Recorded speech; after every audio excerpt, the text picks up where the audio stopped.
الحمد لله وحده والصلاة والسلام على من لا نبي بعده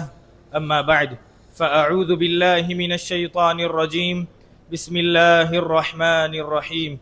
قل هل يستوي الذين يعلمون والذين لا يعلمون إنما يتذكر أولو الألباب۔ محترم و مکرم صدر اجلاس، حکم صاحبان، مشفق و مربی اساتذہ اکرام، مہمانان عظام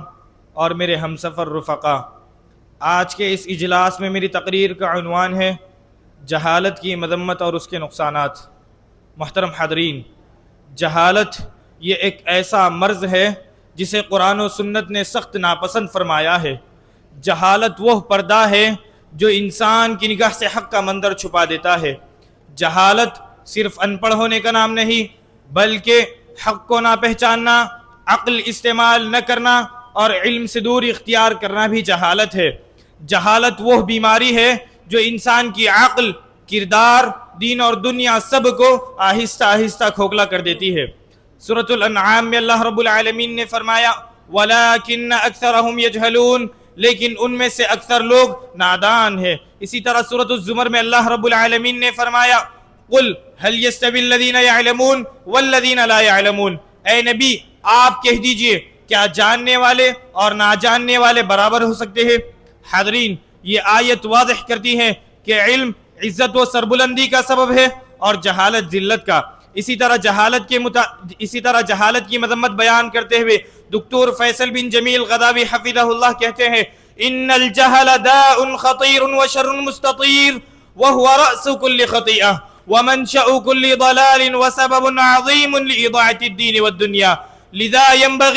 لذا ينبغي أن يكون المرء على بصيرة من أمره وألا يقع فيما وقع فيه أهل الجهل۔ بے شک جہالت بہت خطرناک بیماری ہے جو ہر گناہ اور گمراہی کی جڑ ہے۔ اسی لیے آدمی پر ضروری ہے کہ وہ اپنے معاملے میں عقل و شعور کا دامن تھامے رکھے اور ان چیزوں میں نہ پڑے جن میں جاہل لوگ واقع ہوئے۔ اسی طرح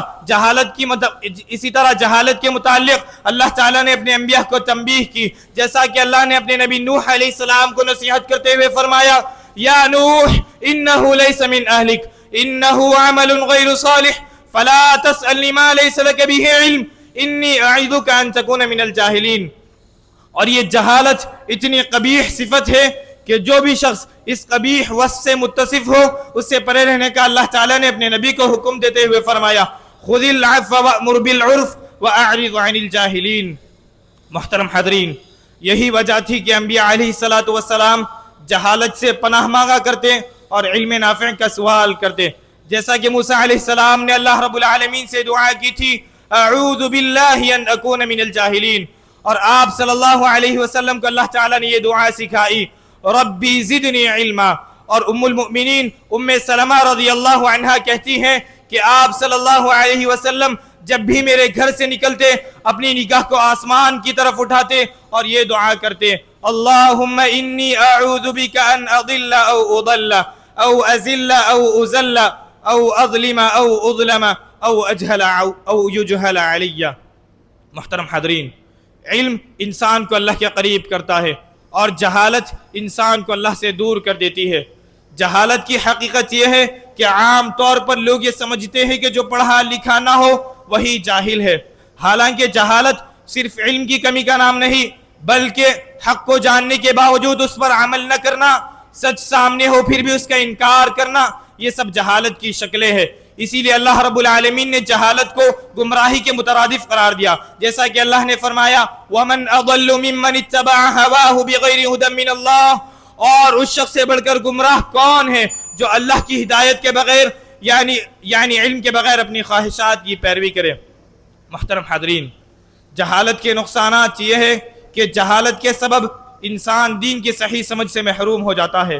وہ سنت اور بدعت میں فرق نہیں کر پاتا، وہ خرافات کو دین سمجھ لیتا ہے اور اصل دین کو مشکل خیال کرتا ہے، اور اسی جہالت کے سبب لوگ نماز، روزہ، زکوٰۃ جیسے فرائض میں کوتاہی کرتے ہیں اور دیگر غیر ضروری باتوں میں شدت اختیار کر لیتے ہیں۔ اور اسی طرح جہالت انسان کے اخلاق و کردار کو بھی تباہ و برباد کر دیتی ہے، اور یہ جہالت صرف فرد تک ممکن نہیں رہتی بلکہ سارے معاشرے کو اپنے لپیٹ میں لے لیتی ہے، اور یہ جہالت جس قوم پر بھی غالب آ جاتی ہے وہ قوم ترقی کی دوڑ میں پیچھے رہ جاتی ہے۔ اسی لیے پیارے نبی صلی اللہ علیہ وسلم نے اپنی امت کو علم حاصل کرنے کا تاکیدی حکم دیتے ہوئے فرمایا طلب العلم فریضۃ علی کل مسلم۔ آخر میں اللہ رب العالمین سے دعا ہے کہ اللہ ہمیں علم نافع عطا فرمائے، جہالت سے بچائے، حق کو جاننے اور اس پر عمل کرنے کی توفیق عطا فرمائے، آمین ثم آمین۔ وآخر دعوانا ان الحمد للہ رب العالمین، والسلام علیکم ورحمۃ اللہ وبرکاتہ۔ ماشاء اللہ۔